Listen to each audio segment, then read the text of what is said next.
Hello and welcome. We have a very special guest with us here today on the NDTV network for an exclusive interview. It's the second lady of the United States, Miss Usha Vance. Miss Vance, NDTV की दर्शकों की तरफ से आपको नमस्कार. Namaskar. So this trip to India, what was it that you were looking forward to the most? Oh, it's hard to say. My children have never been to India, which is a terrible oversight, but also just the circumstances of my husband's campaigns and everything. So just allowing them to see all the things that they've heard about, they love Indian food. So having the opportunity to eat only Indian food while we're here was something we were thrilled about. And then of course, seeing sites like the Taj Mahal and meeting the Prime Minister. Those were very special as well. What did the children like the most about the Amer Fort today? You said they got this thing about swords and fighting. So I think, so did they sort of feel they were in a fairy tale castle? What did they like Yes. the most about the Amer Fort? So as you know, it's a spectacular fort set high up on the hills, and you really feel its defensive capabilities and why it was built where it was. And they're very interested in pretend battles. So they were up there kind of imagining themselves defending against an army. They read about Indian history, so I think they had a good sense of the types of rulers and militaries that would have been present there. So they were just enacting the entire thing in their imaginations. But what about the youngest one? I mean, she's just all of three. I mean, she's really tiny. Yes. Well, she's the youngest of three, so she thinks that she's a 7-year-old boy, and she plays just like the other two. So she's part of the game. But what did you and the vice president like, especially at the Amer Fort? Well, I mean, obviously the architecture is spectacular, and we really enjoyed seeing the mix of cultures that were brought in when they were building it in the first instance. So you see the Persian influence, and of course you see elements of Hinduism with the lotus references, and it was just a really interesting representation of the position that the Mughal Empire had at the time and the way that they were sort of projecting themselves. So it was a fascinating study in history. There's a lot of curiosity about Yes. what's going on in your kitchen. Okay. Everyone is most interested because the vice president himself has said that he was a meat and potatoes man Yes. until he met you, and then your mother taught him how to cook. So now everyone wants to know, what is it that he cooks for you? Well, he's very experimental. He'll try anything. So he's done everything from chana masala to has been making a specialty of desserts recently. So our children especially enjoy that. And he's tried various lamb dishes. He sort of, whatever strikes his fancy, he goes, finds the right recipe and prepares it. So in your home, what does a traditional Indian meal look like? Well, my family is from Andhra Pradesh, and so And they have the most amazing cuisine. yes, I think so. Although we've been enjoying the food of other areas as well while we're here. So my mother and grandmother are both excellent cooks, and my father too actually makes very good dosa, pasaratu, things like that. So, I mean, I think it looks exactly like what you might imagine. Sometimes it's very simple and it's sambar and rice and some sort of kura. Sometimes it's a little more complicated, and my mom pulls out all the stops and makes pulao or something, or a few dishes. But it's a vegetarian household, so that usually defines it. And the Andhra cuisine is famous for its chutneys. Yes. Do you manage to get all the ingredients together there? I am not a preparer of chutneys, but my grandmother makes wonderful chutneys, and I think she manages to figure it all out. She gets the ingredients at the Indian stores near us.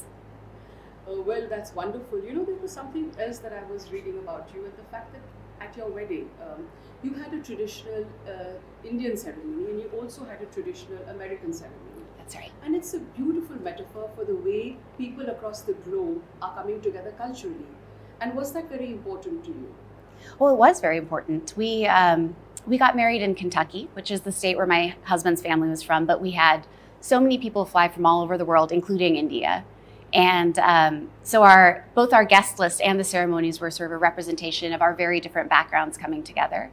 And my parents, of course, were married in a traditional Hindu ceremony. And so when I imagined weddings and what that might look like, I imagined the pictures that I'd seen of them or of my grandparents getting married. So it was quite important to me to have both elements. So your next trip now is going to be to the Taj Mahal, to Agra. That's what are right. you looking forward to for that? Well, I mean, of course, it's one of the wonders of the world. And I haven't been there now in, I think, 2 decades, maybe a little bit longer. So I've I've seen photos recently. I know it's been beautifully preserved. It looks spectacular. And I know that when I take my kids there, their jaws are just going to drop because they love architecture and they are going to be just completely amazed by what was built here all that time ago. Most children are full of questions. What's the kind of questions they ask? Well, right now, as I mentioned, they're very into military history. So there are a lot of questions about that. But my children are also, this is maybe not specific to the Taj Mahal, but they're very interested in the Mahabharata and the Ramayana and stories like that. So they have lots of questions about that, and they're always looking for references everywhere they go. And we've been lucky, of course, to see a puppet show at the Prime Minister's residence, and we've seen, paintings and all sorts of things where they know exactly what the story is just from seeing it on site. So they have lots of questions about those. So what was the puppet show? That must have been very fascinating for them. It was. The first time. I mean, I don't think that's culturally, it's slowly kind of even fading out. So was that something that the children really enjoyed? It was something they enjoyed. We saw a few styles of puppeteering, and they were all executed, so skillfully. But the one that really caught their imagination was actually from Andhra Pradesh. It had these sort of leather, flat puppets against a shadow screen. And that just blew their minds. It was a story of the Ramayana, and there were these different Hanumans who were of different sizes and flying, and it was just spectacular. When you came, you're looking forward to coming to India, a lot of people said, and interpreted it as a sort of the children coming back to their cultural roots. In that sense, is this, because it's a part leisure trip and it's part of course there's an official aspect to it also. Mm-hmm. But was that important to you? Oh, I mean, certainly. We knew that there would be an opportunity, and an important opportunity, for JD to come in his capacity as vice president for diplomatic purposes, But we always knew that when that opportunity arose, we would all come with him because, like I mentioned, we haven't had a chance to bring our children here, and it's been something they've been dying to do, that we have been dying to do with them. And so we took the first opportunity we could get.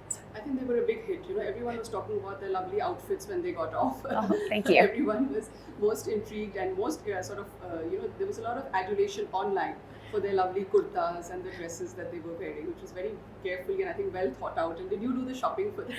I did, yes. I found this website that sources outfits from India, and I really just enjoy their selection. So I picked a few favorites before this trip, and they'll probably wear some tomorrow because they really enjoy wearing them. But for you and the Vice President, what has been special about this trip? Well, this is also JD's first trip here, and there have been a few things that are special. I mean, first, he's heard many stories from my parents or from me about our heritage, about their upbringing, and to sort of see in real life what it's like, I think has been just really very special for him. And then beyond that, this is, of course, it's a very important country. It's a country that is young and growing and vibrant. And I think he has been very impressed by many things that he has read about India and its culture and its trajectory. And to get to see it in real life and feel just how alive it is, I think has been really exciting. Yes, absolutely. Because I mean, even your journey, to the United States, and your parents, you come from such an intellectual family, and you're really, in that sense, a lot of people aspire to that in India. To study there and to contribute to American society in that sense. Would you feel somewhere that you do embody that aspiration of the Indian? I think so. I mean, I think that my parents brought with them many traditions of scholarship, of a respect for knowledge, of sort of the primacy of books and learning in life. And that translated to the way that they built their household. And that in turn has translated to the way that we've built ours. When I say my children are interested in things like the Mahabharata and the Ramayana and all these stories, it's because they're surrounded by books. And that is an inheritance from my parents and in turn from our family in India. So what else is planned ahead? Just some quiet family time, apart from going to the Taj, of course, you have an evening today and some time tomorrow. So what are the plans? Well, my husband has a speech to give today, so we'll go do that next. And apart from that, we have any number of activities planned. I think my children are about to take a lesson in making pottery, which they're very excited about. They're very enthusiastic artists. Yes, of course. So she's part of everything, I think. Part of everything. She is always involved in everything. And let's see, they're very, very interested in peacocks. Currently, their favorite bird may be tied with certain eagles. And so we're hoping to go find some to look at as well today. I think that'll be a big hit. And you know, there were these two elephants who were out there at the Ahmed Fort, all gaily dressed and wanting to say hello. So, were there any special takeaway movements? Because they gave a salute as soon as you were walking out. Chanda and Pushpa were their names. Oh, is that right? And yes, and they've been practicing for some time to give the royal salute. The salute, we were very impressed by the salute. I actually didn't know that they'd been training for this, but I thought it was incredible that they were able to do it on command in that way. They're obviously very intelligent creatures. I would say I and our children really appreciated that. We also thought that the dancing was very beautiful, and that caught, as you might have noticed, that caught their attention for a lot of the time. I think my children really enjoy dancing themselves without that level of skill. So they were, it's just for fun. You know, they're very small, but they're always looking for dance performances to watch when they can. Yes, all children, I think, they just love to just do a little, and especially in Indian numbers, they love to dance. But all in all, just to wind up, because this is our last question, all in all, if I were to ask you to explain this in a nutshell, this whole trip for you personally, how would you explain it for yourself, your family, and for the children, and for the Vice President also? Well, as we were actually just describing it last night, it is in many ways a trip of a lifetime, because while I've been to India many times, it's been something that I've wanted to share with my new nuclear family, my husband and my children. And so we think of it as sort of a gateway, the first of many trips to come, I hope, and a chance to allow them to enjoy something that they've already grown up appreciating and loving. So it's very special for that reason. So thank you so much. और जैसे हिंदी में कहते हैं NDTV की तरफ से from the viewers of NDTV, namaste, and thank you so much for taking out time in what is a very, very special trip for you to speak to us. Thank you so much. Thank you. Well, thank you very much. It's been a pleasure.